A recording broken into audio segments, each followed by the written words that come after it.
J'ai relancé. Okay. Donc, l'APA, on a vu, oui, jusqu'au test de décision. Maintenant, conseil, ne pas attendre que le client soit disposé à l'achat avant de conclure, car un silence de votre part, une objection peut venir.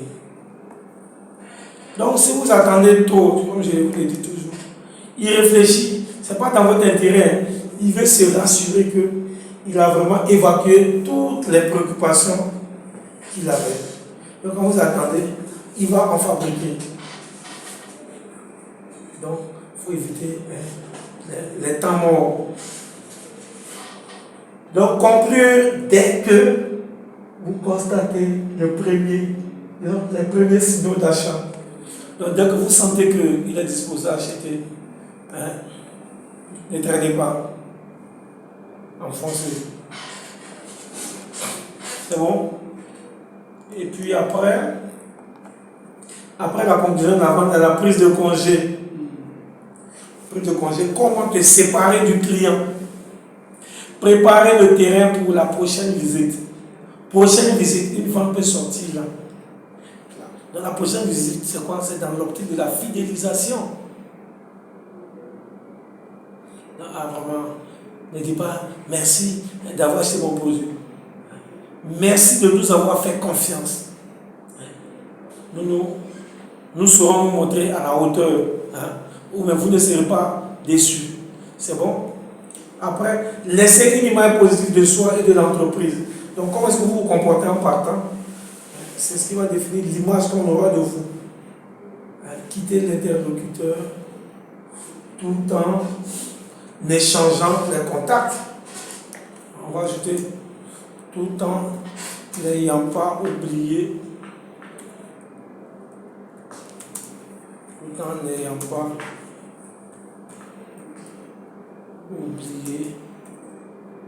d'échanger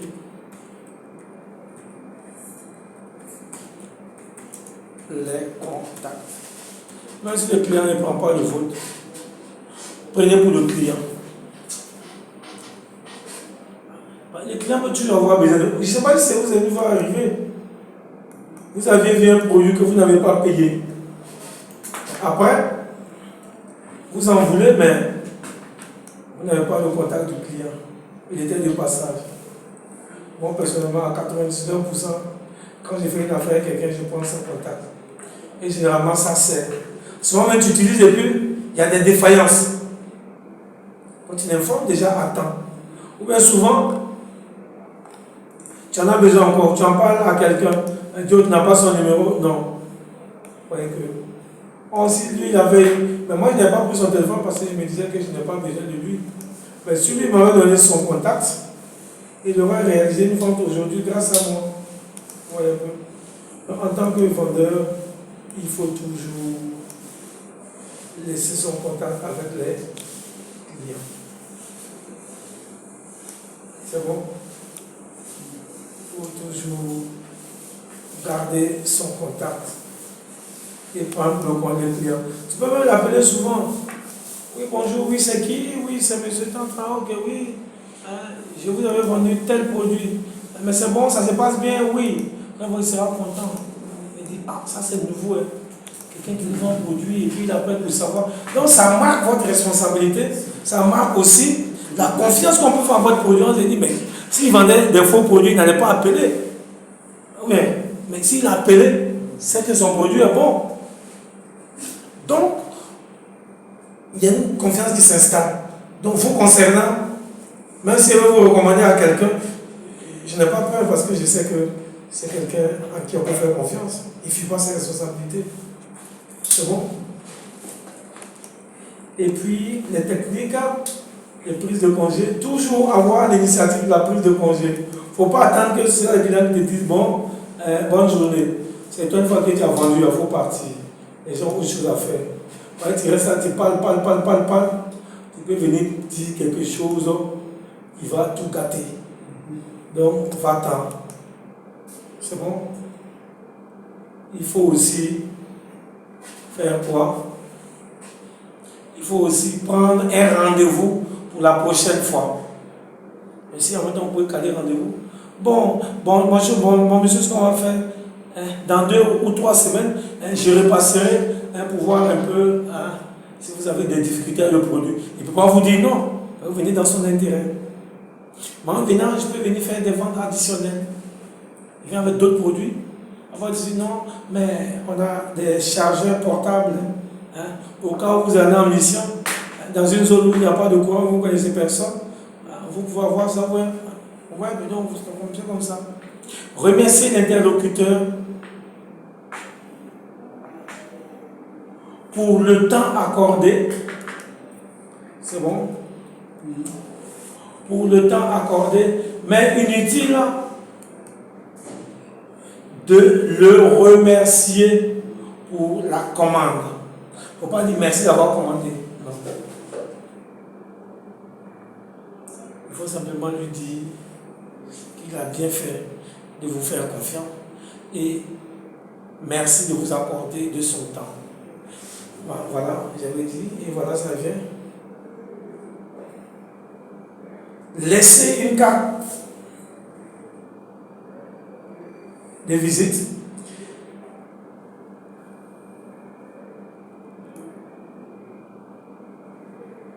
Laissez une carte de visite. C'est bon? Saluez et rappelez le prochain contact dans un calme et une atmosphère détendue et cordiale. C'est bon? Donc, vous avez laissé votre carte de visite. Merci, monsieur, bonne journée. Comme vous l'avez dit, je repasserai dans 3 semaines pour voir un peu si vous avez des difficultés. C'est bon?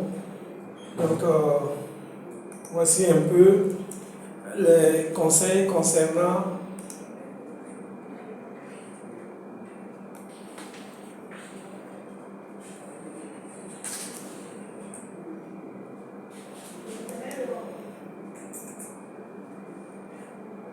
et puis le conseil, pousser la visite,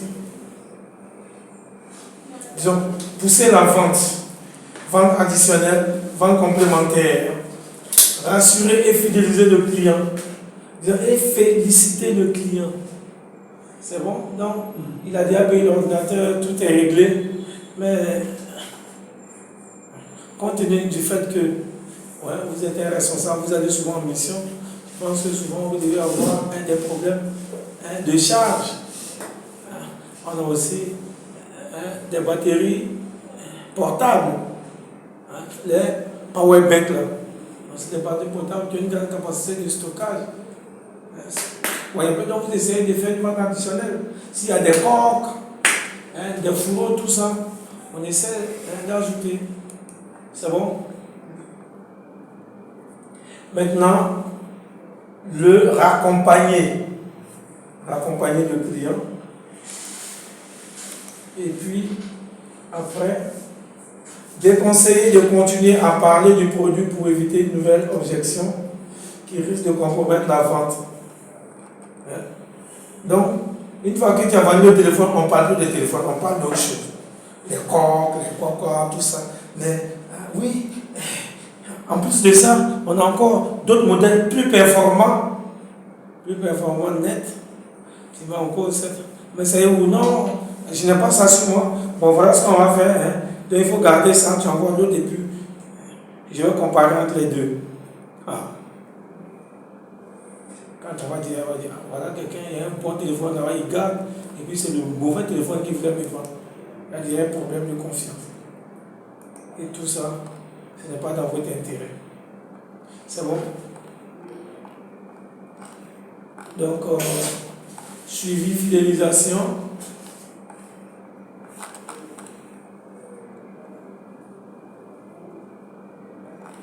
Donc, on va voir ça et puis prendre une petite pause.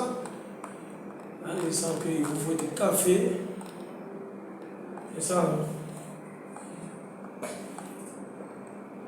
Donc, suivi et fidélisation. L'objectif du suivi et de la fidélisation, instaurer la confiance entre vous et le client. Là, je vous ai dit, c'est la confiance qui fidélise. Quand on n'a pas confiance à quelqu'un qui vous dit quelque chose, vous ne croyez pas. Vous vend quelque chose, vous ne croyez pas. Hein? Quelqu'un dit, j'ai mon téléphone qui est là. Hein? On m'a envoyé un autre, bon, si ça t'intéresse souvent. Tu dis, ah c'est bon, et ça fait combien? Mais si le gars, tu sais qu'il n'est pas sincère, il n'est pas honnête, hein? Quand on place un téléphone, lui, il déplace. Il va te vendre un téléphone, tu vas acheter. Hein? Tu vas te dire, lui là, il faut payer. Lui, à chaque fois, il a des problèmes, la gendarmerie, le jour, ils vont l'attraper. Hein? C'est toi qui es son complice. Quand on va te dire ça, toi-même, même si le téléphone est moins cher, moi, je n'ai pas envie d'aller à la maca. Donc, c'est ça. C'est pareil. Il faut inspirer confiance. C'est bon? Donc, fidéliser la clientèle, créer une meilleure communication avec les clients, permettre d'évaluer la demande et gérer les stocks. C'est bon? Augmenter le taux de réachat et le chiffre d'affaires. Le taux de réachat, c'est parce qu'il a été satisfait, il a eu confiance, qu'il vient réacheter avec vous. Sinon, il ne viendra pas. Quand vous mangez quelque part, vous repartez là-bas, parce que vous avez été satisfait, c'est ça. Donc, créer des clients ambassadeurs, des clients satisfaits qui réachètent, deviennent vos ambassadeurs sur le marché, ils recommandent vos produits à d'autres. Chacun de nous a plus ou moins fait ça une fois. Tu veux payer quoi? Bon, moi je connais, il faut payer ça. Payer à telle entreprise, il faut payer chez telle personne, telle personne. C'est bon? Il y a aussi les techniques de suivi et de fidélisation. Analyser l'entretien, quel que soit l'issue. Traiter administrativement la commande. Donc, on nous dit quoi? Même si le client n'a pas payé, il ne faut pas l'insulter. Il n'a pas payé aujourd'hui. On nous dit que ce n'est pas la fin du mois. Et même s'il avait payé aujourd'hui, il allait encore acheter. Donc, gardez le contact. Un jour, il va acheter. Peut-être qu'il n'a pas d'argent, peut-être qu'il en a déjà, ou bien vous ne l'avez pas suffisamment convaincu. C'est bon? Donc après, on y quoi? Compléter sa fiche client et rédiger un rapport de visite. Donc quand vous êtes un commercial, vous devez toujours avoir une fiche pour chaque client. Donc on visite la visite, la date de la visite, ce dont vous avez parlé, le résumé, et maintenant la date du prochain rendez-vous et l'objet du prochain rendez-vous. Si tu avais promis des échantillons, tu peux rendez-vous tel jour ou présentation de remise d'échantillons. Parce que quand tu vas venir, avant de venir chez lui, tu vas relire ou rafraîchir ta mémoire. Parce que lui n'oublie pas le client. Dès qu'il te voit, il se rappelle. C'est ça la force. Comme on le dit, le sorcier oublie qu'il a mangé l'enfant des gens, mais les parents de l'enfant n'oublient pas. Il oublie, mais les parents n'oublient pas. C'est ça. Tu as promis, c'est ce que lui il attend. Donc quand on dit ton nom, c'est à ça qu'il pense. Ce que tu as promis, c'est ça que lui il attend d'abord. Donc tu vas venir parler d'autres choses. Mais quand il va, oui, mais chef, c'est pour ça que je te blaguer. Il va dire, mais chef, la dernière fois tu avais dit que tu allais envoyer un échantillon. Tu vois, donc pour te dire que avant que la négociation aujourd'hui ne commence, bien la visite ne commence, avant que la visite ne commence, il faut présenter l'échantillon d'abord. Sinon, toi, tu n'es plus critique. Vous voyez un peu? C'est un peu ça. Donc, il faut tenir ses engagements. Et on dit quoi? Faire parler le client et l'écouter. Donc, on est dans l'écoute active. Accueillir le client avec une attitude positive. Reformuler, c'est-à-dire les raisons du mécontentement. Donc, s'il y a un mécontentement, cherche à trouver les raisons du mécontentement. Accepter notre erreur si le client a raison. Ensuite, présenter ses excuses. Le client peut avoir raison, on présente ses excuses. L'erreur est humaine. Et puis, maintenant, trouver des solutions à notre erreur. Personnaliser sa relation avec le client en donnant son nom au client et appeler le client par son nom. Donc, quand quelqu'un vient me voir, vous allez voir le client. S'il dit, je m'appelle Moussa. Moussa, oui, Moussa. Il dit, monsieur, non, c'est pas la peine, ça. Je suis ton frère. Tu peux m'appeler Jean. Donc, une relation de Moussa Jean, il y a une familiarité qui se crée. Ouais, mais donc ça met tout le monde à l'aise. Donc, faire un petit cadeau si possible au client. Donc, s'il y a un petit cadeau, vous voulez un petit cadeau. Bon, quand vous avez une grande quantité, bon, je vous offre un carton, je vous offre tant, ou bien tenez ça coucher au bois. Si c'est des jus, je ne peux pas donner un pack, je vais donner un bidon. Bon, tiens, ça là c'est pour toi. Parce qu'on a négocié, tiens, ça là c'est pour toi. Et je t'ai fait trop parler, ça là c'est ton eau, il faut boire. Donc, c'est ce que j'appelle la flatterie au fait. Il faut flatter le client pour améliorer ses relations avec lui. Donc, les outils de la relation client. Quels sont les outils qui peuvent me permettre d'améliorer mes clients et les relations des clients? Les visites. Il faut passer régulièrement. Quelqu'un qui vous rend visite régulièrement, il y a des relations durables qui se créent. Le phoning, les coups d'appel. Le mailing. Le mailing et l'emailing. Donc, les messages qu'on s'envoie. Tout ça, ce sont des moyens pour améliorer nos relations avec les clients. Les mailings sont des courriers, l'emailing, ce sont des courriers électroniques, des courriels, comme on le dit. En France, bien sûr. Et puis, les salons. C'est quoi un salon? C'est quoi les salons? Ce sont des manifestations commerciales, les expositions, les salons professionnels. Donc tout ça, il faut vous y participer, vous faites des rencontres. C'est bon? Donc tout ça, ça va améliorer vos relations avec vos clients. C'est bon?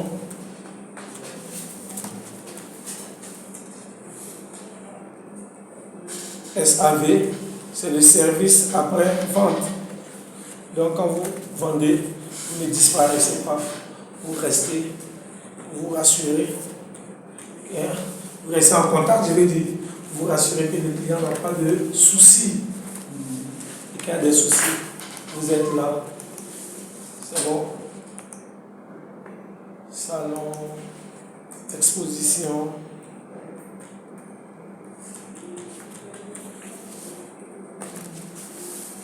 C'est bon. Il y a aussi des cadeaux, on en a parlé tout à l'heure. Quand vous donnez des cadeaux, ça peut améliorer les invitations. Par moment, vous pouvez inviter le client. S'il y a des cérémonies chez vous, des journées portes ouvertes, vous pouvez venir voir le client. Vous voyez le client.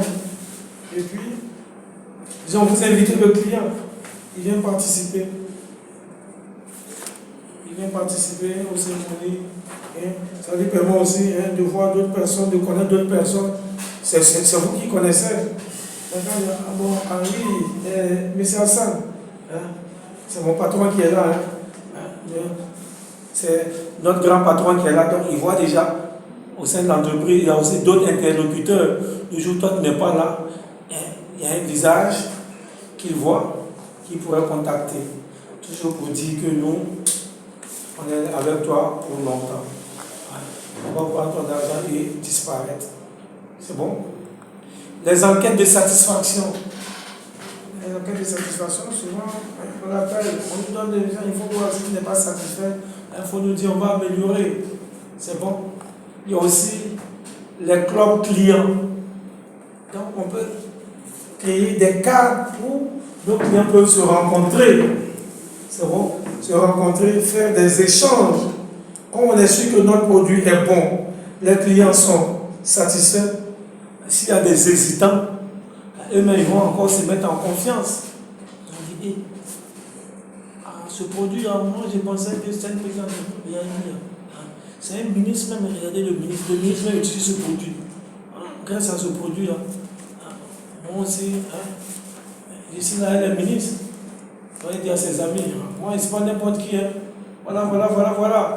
Non, il y en a même qui vont payer même ce produit à cause de la qualité des personnes qui fréquentent ce club. C'est dit que là aussi, je pourrais avoir aussi des opportunités d'affaires. C'est bon? Et puis nous avons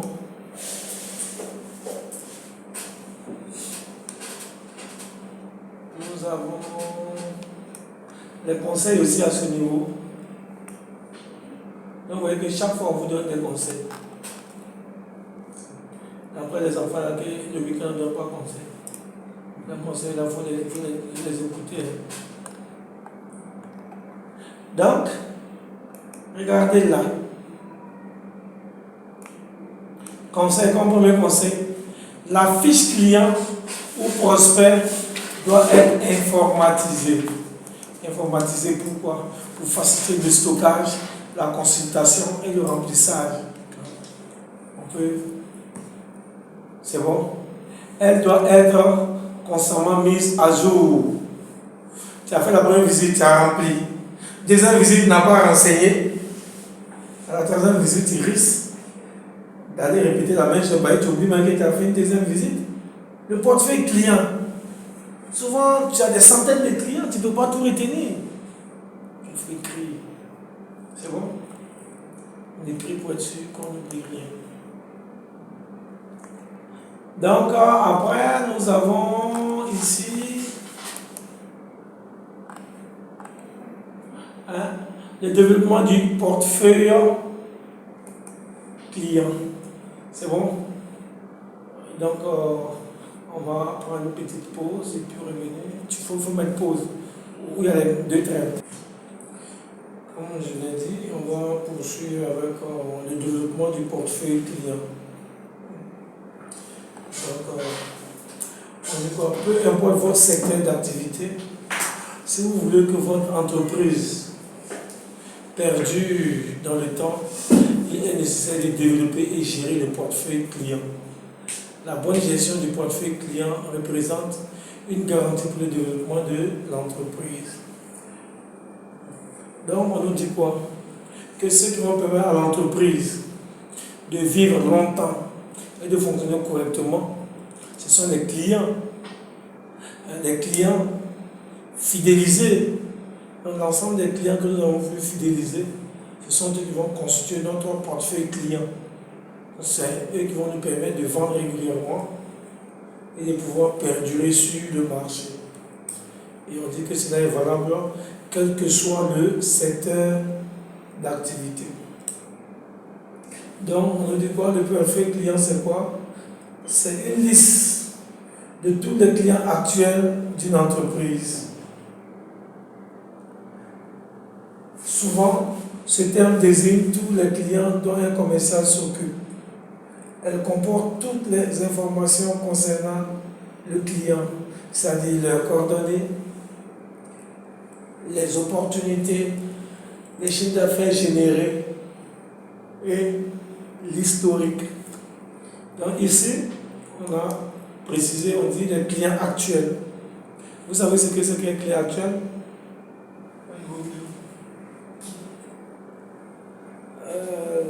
Non, il n'est pas lié à la nouveauté. Oui, un client actuel, c'est un client qui utilise actuellement le produit. Donc on dit client actuel. C'est bon? Le client actuel, il y a le non-consommateur absolu et les non-consommateurs relatifs. Donc les non-consommateurs absolus, c'est qui? C'est ceux qui ne seront jamais concernés par le produit de l'entreprise. C'est ce qu'on appelle les clients actuels. Mais les clients, j'ai dit, ou non, qu'est-ce que je dis? Les clients actuels, on a dit, c'est ceux qui consomment actuellement les produits de l'entreprise. Les non-consommateurs absolus, c'est ceux qui ne consommeront jamais le produit de l'entreprise. Et les non-consommateurs relatifs, c'est ceux qui ne consomment pas actuellement, mais qui pourraient consommer le produit de l'entreprise. Donc, les non-consommateurs relatifs, la non-consommation est relative à un problème ponctuel. Ça peut être un problème de disponibilité du produit, un problème d'argent, un problème de distribution, un problème d'information. Je ne peux pas consommer un produit dont j'ignore l'existence. Donc, souvent vous allez voir le produit et vous dites, mais ce produit, ils l'ont fabriqué quand? On vous dit, mais il existe il y a longtemps. Et vous allez dire, mais je n'étais pas informé. Et dès que vous êtes informé que ce produit vous intéresse, vous devenez automatiquement un consommateur actuel. Donc sur le marché, on a les non-consommateurs et on a les non-consommateurs qui se divisent en deux parties. Les non-consommateurs actuels et les non-consommateurs relatifs. Donc dans ta stratégie de négociation, quand tu vas t'intéresser à des non-consommateurs absolus, tu perds du temps. Tu perds du temps. Parce qu'ils ne seront jamais intéressés par ton produit, quel que soit ce que tu vas faire. Même si tu offres, ils vont aller l'offrir à quelqu'un d'autre. C'est bon? Donc, voici un peu. Oui. Le portefeuille client, ça correspond à la base de données de prospection, mais c'est différent. Non, la base de données de prospection, ça c'est le fichier de prospection. Mais le portefeuille client, ils ont précisé, un client, c'est celui. Si tu n'as jamais payé ton produit, tu peux m'appeler client. Tu vois, tu me visites, on discute, on cause, mais je suis toujours le prospect. Le jour où je paie, je deviens client. Tu vois. Donc l'ensemble des clients, c'est eux qu'on appelle le portefeuille client. Donc le fichier des prospects, ça c'est le fichier de prospection. C'est-à-dire j'ai une liste de clients potentiels que je vais appeler, je vais contacter, puis je vais les visiter pour pouvoir les transformer en clients. Donc quand j'arrive à les fidéliser, ils passent maintenant dans mon portefeuille client. C'est bon? Donc on va voir l'utilité de ce portefeuille-là.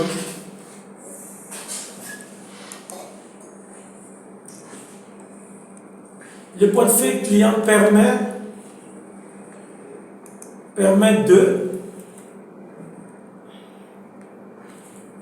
de faire quoi? De centraliser les informations au même endroit, de communiquer facilement avec le client en ayant des informations sur sa consommation et son centre d'intérêt. C'est bon? Donc, je ne suis pas le seul dans l'entreprise. Donc, quand les fichiers sont constitués et que j'ai le portefeuille client, même si moi, on m'a fait dans une autre ville, oui, un peu, c'est-à-dire qu'il prend ma place, va se servir de ces fichiers-là pour pouvoir continuer à suivre le portefeuille client. Oui, un peu dans les banques. Souvent, tu dis non, ton responsable n'est plus là, désormais c'est celui-là qui est ton responsable. On lui transmet toutes les données. Il ne va pas dire non, moi je n'avais pas dit ça, ou bien qu'est-ce que l'autre avait dit? Tout est là. Il consulte et puis le travail continue. Donc, quand on construit un portefeuille, c'est comme ça que le travail pourrait être aisé. Et anticiper ces demandes afin de garantir une satisfaction et une fidélité. Donc, les clients, quand on les suit, comme je l'ai dit la dernière fois, on a une idée de leur niveau de consommation. On a une idée aussi de quand, ce qui pourrait passer une commande. On pourrait anticiper. C'est bon? Augmenter aussi son chiffre d'affaires en proposant de la vente additionnelle adaptée et au bon moment. Donc, quand j'ai le portefeuille, si je lui ai vendu un téléphone le mois passé, ce mois encore, je ne vais pas aller dire je vends un téléphone, on remplacera un téléphone chaque mois. Mais s'il y a des logiciels, s'il y a des nouvelles applications, s'il y a des fourreaux de portable, s'il y a d'autres produits hein, qui pourraient être associés à cet appareil-là, on va les contacter. Vous voyez un peu, on sait à qui s'adresser. Parce qu'on sait qui a payé quel type de produit. Nous vendons des téléphones. Le monsieur a payé un téléphone iPhone, et puis tu viens, on vend des écouteurs Samsung. Ça ne correspond pas. Mais si ça affiche qu'il a payé téléphone iPhone, tu saurais qu'à lui, tu proposes des écouteurs iPhone, et à l'autre, on va conseiller des écouteurs Samsung. C'est bon? Parce que je vous ai dit que ce sont de nombreux clients. C'est bon? Ok. On va aussi dire que le portefeuille client permet d'avoir une vision globale du marché, disons, une vision globale du nombre de clients et des habitudes d'achat. Donc, on aura des informations sur nos clients. On pourra même les classer par catégorie. Qui sont les gros clients? Les clients moyens, les petits clients. On ne traite pas de la même manière où est la banque. Quand nous, les petits clients, on va en faire un. Mais les clients, quand ils arrivent, ils sont annoncés. Souvent, c'est le directeur même qui descend les chercher. Et puis, ils montent. Et puis, il est assis, tranquille. Un peu. Donc, les clients ne sont pas logés à la même enseigne. Donc, le fichier nous permet, en fonction de leur volume d'achat, des catégories de produits qui payent, les classer. Peut-être dans la suite, vous verrez dans un module, je ne sais pas si ce module est prévu pour votre formation. On parle du management de la force de vente. C'est-à-dire que le secteur de vente peut être organisé, faire une organisation par produit. Donc, si on vend plusieurs types de produits, voilà les clients de tel produit, donc on a fait les vendeurs aussi par type de produit. Ça peut être aussi par zone géographique. Ça peut être par type de clients. Les gros clients, les petits clients, les clients moyens. Ça peut être aussi organisé de façon matricielle. Donc, tout ça, ce sont des choses qui aident l'organisation de notre portefeuille. Donc, constitution du portefeuille client. Comment est-ce qu'on constitue?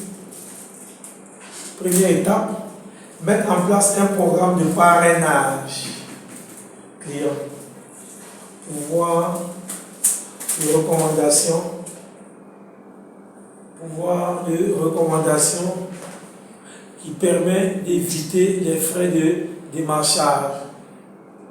Mettre des témoignages en ligne, des interviews, création de sites web, emailing,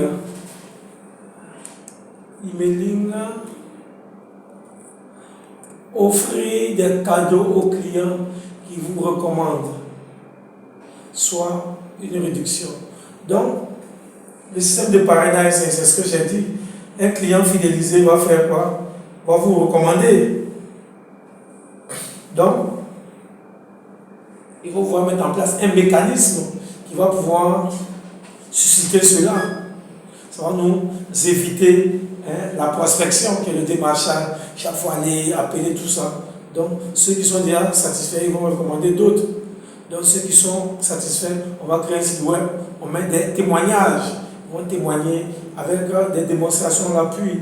On va interroger, on trouve tout ça en ligne, on va envoyer des messages, on va offrir des cadeaux à ceux qui nous recommandent à de nouveaux clients. C'est bon? Les cadeaux, c'est quoi? Ça peut être des réductions. C'est bon? Est-ce qu'il y a des questions jusque-là? Non? Donc, une fois qu'on met en place un programme de parrainage, on va maintenant soigner sa stratégie d'acquisition sur le long terme. Ça veut dire quoi? Démarcher et attirer de nouveaux prospects grâce à des actions ciblées. Les réseaux sociaux, par exemple, la création de contenu pour attirer les internautes, prospection téléphonique, des campagnes emailing, et puis des référencements naturels ou payants. Mais tout à l'heure, certains n'étaient pas encore arrivés, j'ai parlé des influenceurs. Vous voyez un peu? Parce que eux, ils sont sur le net et qu'ils sont suivis par un nombre élevé de personnes. On essaie de voir la majorité des personnes qui suivent cette personne sur le net. Et quel est le profil de ces personnes? Si mon produit peut intéresser ces personnes, je vais vendre en contrat avec l'influenceur qui va faire quoi? Qui va, lors de ses présentations, parler de mon produit. C'est bon. Comme il est suivi parce qu'il est aimé par ces personnes-là, donc vous allez voir que ça va amener ses suiveurs à aussi s'intéresser à ce produit. C'est bon. Donc on va voir maintenant la deuxième étape qui est la fidélisation des clients actuels. Donc on a constitué le fichier, la construction du portefeuille client, fidéliser maintenant les clients actuels. Fidélisation des clients actuels. Avant de fidéliser votre portefeuille,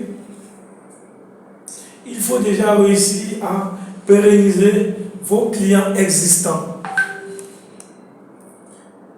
Fidéliser un client est beaucoup moins onéreux que d'en acquérir un nouveau. C'est bon? J'ai vendu, je suis à la prospection. J'ai dépensé beaucoup de moyens. J'ai transformé le prospect en client. Vous voyez un peu, il achète déjà. Si je le perds, je vais dépenser plus que ce que j'avais dépensé pour l'avoir. Parce qu'au début, il ne me connaissait pas. Il était au niveau 0. Mais maintenant, il est dessus de moi, il est au niveau moins. Il faut le traiter pour arriver à 0. Moi, il commencer à monter. C'est bon? Et je ne le perds pas seul. Il y a ce qu'on appelle l'effet boule de neige. Quand il paye un client, il ne va pas seul, il découvre d'autres. Et quand il gagne un client aussi, il y a l'effet contraire, il ne vient pas seul, il vient avec d'autres, il recommande. Donc, autant il te recommande, autant aussi il va te déconseiller à d'autres quand il n'est pas satisfait. Donc, on dit qu'il est moins coûteux de fidéliser. Je vous ai dit, même avec un seul tricot, un simple coup de fil, chaque semaine appeler un client. On ne parle même pas 2 minutes. Je peux le fidéliser avec ça. Donc, fidéliser un client est beaucoup moins onéreux que d'en acquérir un nouveau. Et on nous dit, si tu veux fidéliser ton portefeuille, il faut déjà réussir à pérenniser tes clients. Parce que le portefeuille, c'est des gens qui sont là tout le temps. Mais si les clients viennent, ils s'en vont, tu peux pas parler de portefeuille. Parce que tu gères qui? Donc, pour cela, on va d'abord construire une relation de confiance, un partenaire à long terme avec ses clients. Vous voyez, je parlais tout à l'heure de confiance. Tout part sur la base de la confiance. Et il le dit souvent aux étudiants. Il y a des étudiants, il y a certains étudiants à qui les parents n'osent même pas donner eux-mêmes leurs frais d'inscription. Et ça, c'est grave. C'est-à-dire que tes propres parents, c'est-à-dire ceux qui doivent jurer sur tout, qui te font confiance, eux, ils ne te font pas confiance. Pourquoi? Pour toi-même, ton avenir. C'est-à-dire que tu as bouffé l'argent de ta scolarité, c'est l'argent de facture que tu vas laisser. Non. Donc vous voyez un peu comment est-ce que le manque de confiance est profond. Et il est content. Moi, ils me connaissent. Ils me donnent l'argent, moi j'ai bouffé. Il dit, mais c'est pour tes parents, tu vas bouffer. Mais c'est-à-dire que personne ne peut faire affaire avec toi. Et si tu bouffes l'argent des gens, ils vont te mettre en prison. Tes parents te laissent, mais les autres ne vont pas te laisser. Il y a un problème à ton niveau. Tu dois avoir honte. Et une fois qu'on vient de construire cette relation de confiance, on va maintenant faire quoi? Offrir toujours un service de qualité.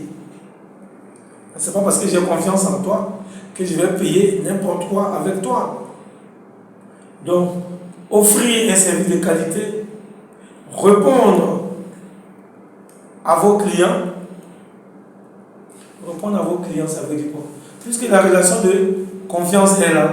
Donc, quand j'ai un souci, qui ils appellent? C'est toi. Ou bien, c'est toi. Il faut pouvoir trouver des réponses à leurs préoccupations. Leur demander si tout va bien. C'est bon? Donc, il faut toujours te soucier du bien-être de tes clients. Et c'est naturel, c'est un plan naturel. Celui qui s'occupe de toi, tu t'occupes de lui. Regardez les Coréens, quand ils sont assis dans leur camion, hein, ils sont assis comme ça, dos à dos. Donc moi, tout ce qui se passe derrière toi, moi je sécurise. Donc moi aussi dans mon dos, toi tu sécurises. C'est une relation de confiance. Chacun ne va pas tourner pour se protéger lui-même. Donc, on veille les uns sur les autres. Donc, c'est comme ça. Donc, quand tu appelles tes clients régulièrement, est-ce qu'il y a des soucis? Si oui, tu trouves des solutions. Est-ce que tout va bien? Ainsi de suite. Mais naturellement, c'est à vous qu'il pense qu'il y a un problème. Et il sait qu'il peut avoir une solution avec vous, il peut compter sur vous. Mais regardez même les enfants. Quand ils rentrent chaque soir, ils disent, ça va? Comment s'est passé ta journée? Ça va? Tu vas voir que quand il rentre, tant que tu n'as pas dit ça va, il tourne. Parce qu'il sent qu'il y a quelque chose qui manque. Il attend ça. Et ça devient une habitude. Chaque fois quand il vient, il va venir te saluer. Parce que tu vas lui dire, est-ce que ça va? Voyez un peu. Donc c'est cette relation-là qu'il faut avoir avec ses clients. En psychologie, on parle des états du moi. Je ne sais pas si vous avez entendu parler de ça. Les états du moi. Il y a l'état parent, l'état enfant, l'état adulte. Donc, ce n'est pas qu'il y a des enfants, il y a des adultes, et puis il y a des parents. Tous ces trois états-là cohabitent en nous. En fonction de la situation, en fonction de la personne en face de nous, vous voyez un peu, nous exprimons tel ou tel état. C'est comme si vous avez un patron et vous avez un travail à faire. Vous ne faites pas le travail, vous causez, vous vous promenez. Vous voyez venir le patron, tu dis, j'ai chaud, moi que c'est enfantin. On t'a donné un travail en toute responsabilité. Tu aurais dû terminer ton travail.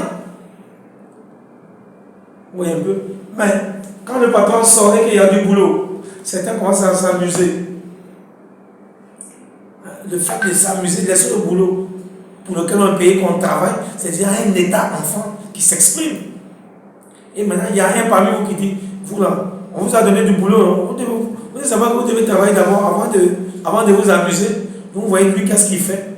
Lui, il exprime son état adulte. L'état adulte, c'est la responsabilité. L'état enfant, c'est l'irresponsabilité, l'enfance. Donc lui vous interpelle. Vous êtes au travail, vous laissez le travail pour lequel vous êtes payé et vous jouez. Donc il vous met face à votre responsabilité.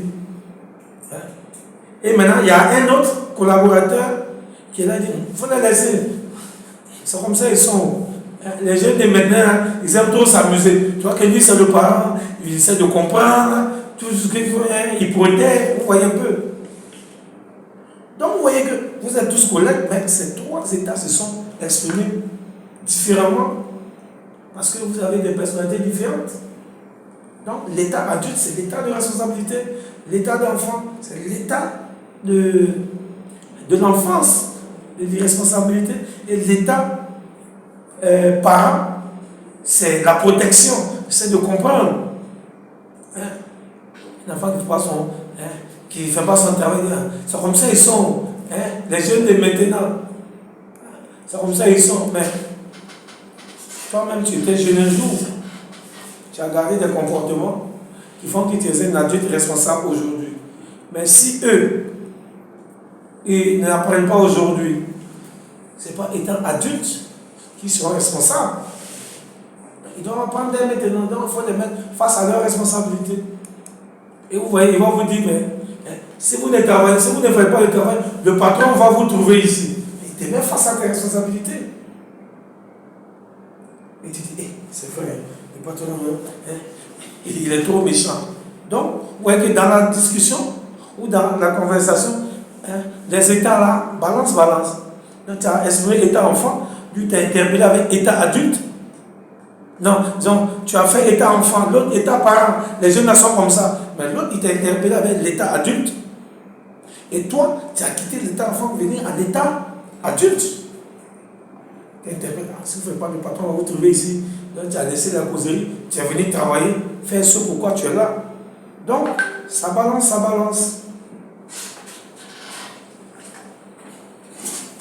Donc, après ça, on fait quoi? On va maintenant créer un programme de fidélité. Apporter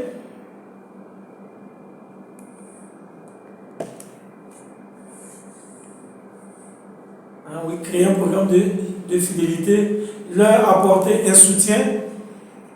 C'est-à-dire le programme, c'est comme une communauté qu'on va créer. Vous voyez un peu? Donc il faut les soutenir. S'ils doivent faire une communication, c'est pas eux. On doit mettre des moyens à leur place, parrainer leurs activités. Et maintenant, comme eux, ils savent que derrière, ils ont quelqu'un qui va les soutenir, vous allez voir qu'ils vont mener plusieurs actions. C'est bon? Et quand ils se rencontrent, ils vont échanger. Le produit est au centre. C'est bon?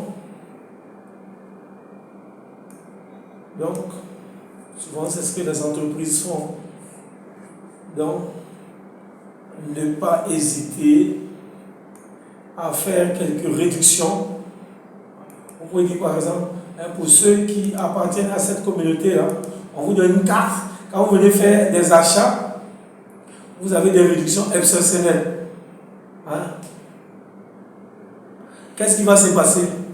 Ils seraient tentés à faire passer des achats de certaines personnes sous leur carte. C'est vrai qu'ils vont avoir des réductions, mais nous, ils nous font vendre. Et l'autre, s'il paye beaucoup, il va faire quoi? Il va chercher aussi à avoir sa propre carte pour pouvoir bénéficier des réductions. Donc, il nous envoie des clients. C'est bon? Communiquer régulièrement avec eux via des newsletters, les réseaux sociaux, puis développer de nouveaux services pour améliorer l'expérience client.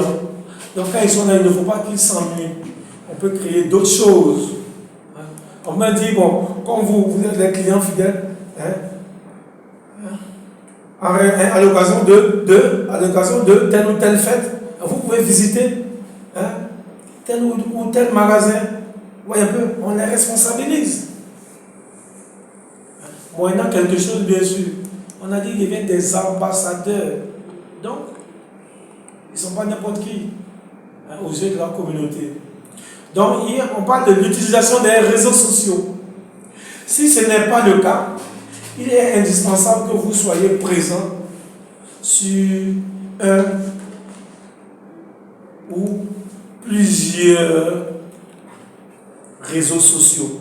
C'est aujourd'hui un canal redoutable pour la prospection commerciale et affirmer votre image de marque.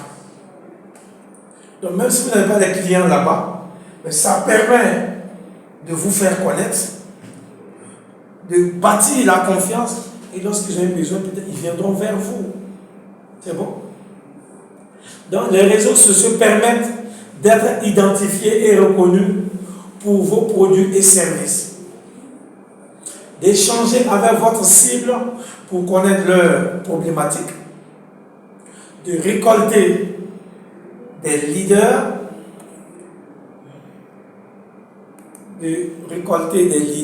c'est-à-dire des gens qui vont vous suivre. À un moment donné, vous allez vous rendre compte que eux, c'est des meneurs. Donc, vous allez vous appuyer sur eux, étendre votre réseau, de fidéliser et animer une communauté. Community partner. C'est bon? Et après l'utilisation des réseaux sociaux, le calcul du portefeuille client. C'est une question qu'on se pose. Comment analyser la valeur de son portefeuille client afin de créer des groupes homogènes? Donc, la méthode RFM. Donc, récence,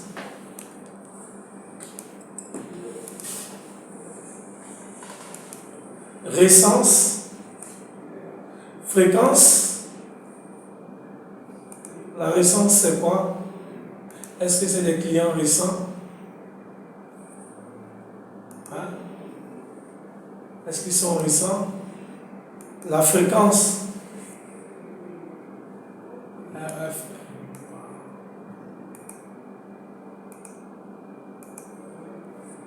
Dans la méthode RFM, récence, date du dernier achat. Est-ce qu'il a fait un achat récemment? Fréquence, nombre d'achats réalisés sur une période donnée. Donc, quel est le dernier achat depuis un mois? Combien de fois il achète par mois? La fréquence.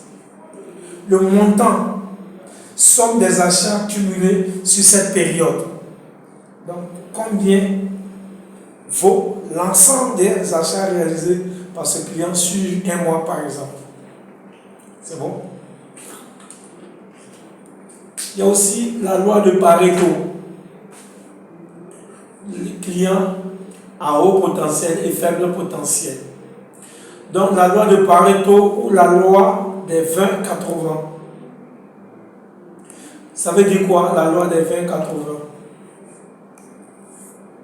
La loi des 20-80 stipule que 80% et 20% des clients nous permettent de réaliser 80% du chiffre d'affaires. C'est-à-dire qu'ils sont 20.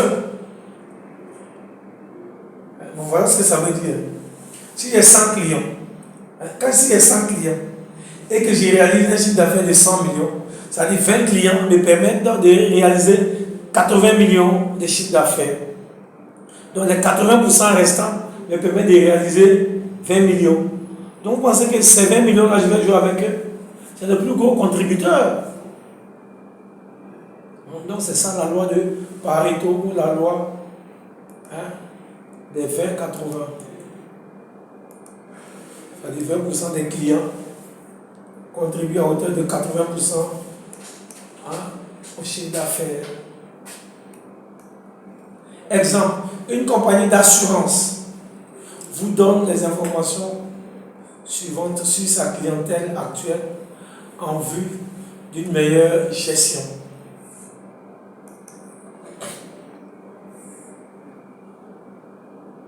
Donc, regardez, catégorie de clients. Vous voyez, on a des artisans, des particuliers, des corps habillés, des entreprises, des fonctionnaires. C'est bon? Et qu'est-ce qui se passe? Regardez là, les artisans, ils sont combien? 100. Chiffre d'affaires, 16 450. Particulier 750. 36. Corps habillé, 21. Entreprise, 105. 182. Fonctionnaire, 195. 114. Donc regardez, sur la base de ces chiffres d'affaires, vous voyez qu'on peut déjà faire un classement, n'est-ce pas?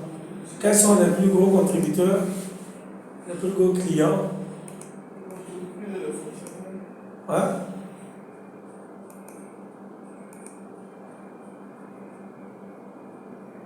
Regardez ceux-là, ils sont 100. Ils font combien? 16 millions. 750, 36 millions. 350, 21 millions. Vous voyez que c'est petit.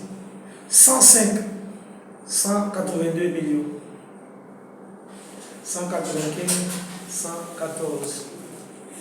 Vous voyez, ça nous permet de faire des estimations et de faire des classements.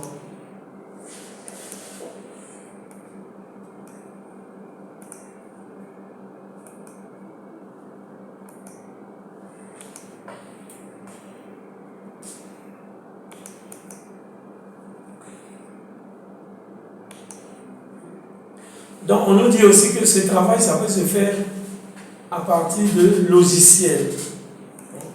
Ce sont des programmes informatiques utilisés. Donc ici, quels sont les logiciels qui pourraient aider?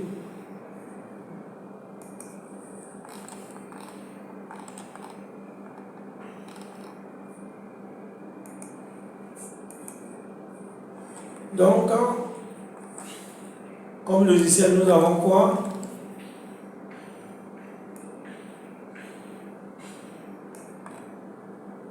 Nous avons, il y a plusieurs outils comme Excel. Excel, vous avez déjà utilisé un peu Excel, non? Excel peut être utilisé. Donc, il y a plusieurs outils comme Excel, messagerie Outlook, mais nous recommandons le logiciel disons CRM, Customer Relationship Management. D'accord? Ça veut dire quoi? Customer Relationship Management, ça veut dire gestion de la relation client. Ce que ça veut dire. Il y a des logiciels conçus à cet effet. Vous voyez que tout à l'heure, je vous ai dit que les choses avaient tendance à être banales, c'est-à-dire que les choses se démocratisent et on conçoit même des logiciels qui est l'outil clé d'une bonne gestion de la relation client. Car, voici les éléments, elles permettent de faire quoi? Car votre base de données est centralisée. Client, leader, partenaire. C'est bon? Qui sont nos clients?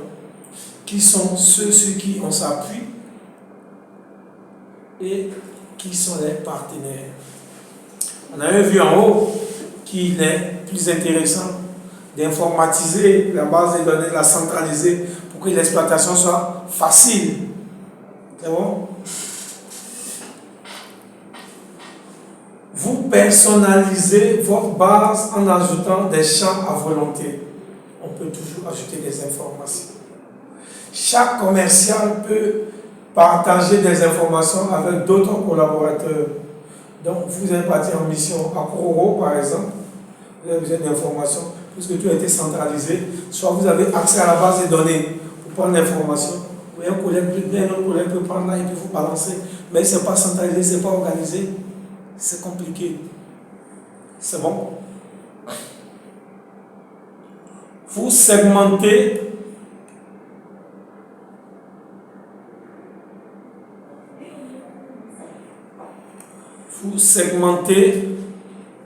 facilement votre base grâce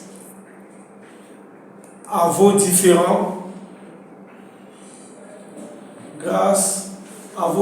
champs afin de lancer des actions ciblées et personnalisées.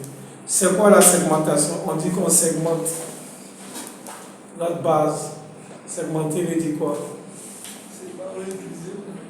Diviser en sous-groupes homogènes. Ce que ça veut dire? Segmenter, c'est diviser en sous-groupes homogènes.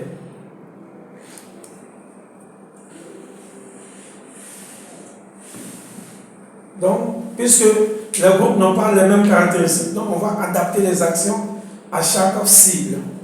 On va mener des actions ciblées. Vous ne loupez plus aucune relance, rendez-vous ou appel. Donc, puisque c'est organisé, on n'a pas de relance, on n'a pas de rendez-vous. Souvent, il y a des logiciels, même quand vous programmez, de façon que les téléphones nous réveillent. Quand il met tel jour à telle heure, tu me rappelles pour la visite de tel client. Quand le jour arrive, il t'envoie un signal.